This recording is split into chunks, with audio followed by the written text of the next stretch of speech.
જામનગર જિલ્લાના 3 ભૂતિયા શિક્ષકોનો પર્દાફાશ। જામનગર ગ્રામ્ય, જામજોધપુર અને લાલપુરના 3 શિક્ષકો ગેરહાજર રહેતા નોટિસ ફટકારવામાં આવી। 60 શાળાઓ છે જિલ્લા શિક્ષણ સમિતિ જામનગર હસ્તકની, જેમાં અંદાજિત આપણા 2257 જેટલા શિક્ષકો હાલ કાર્યરત છે।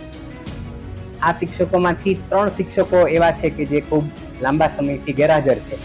એમાં એક શિક્ષક જે છે એવા છે રાજકોટ 5, જેની કોઈ જ આમ બિન અધિકૃત રીતે ગેરહાજર છે અત્યારે, જ્યારે અન્ય 2 જે છે એમાં કથોટ દેવાત અને સોલંકી સોનલબેન, આ બંને મેડિકલ ગ્રાઉન્ડ પર લાંબા સમયથી ગેરહાજર છે। 3 શિક્ષકોને આપણે નોટિસ ઓલરેડી આપી દીધી છે।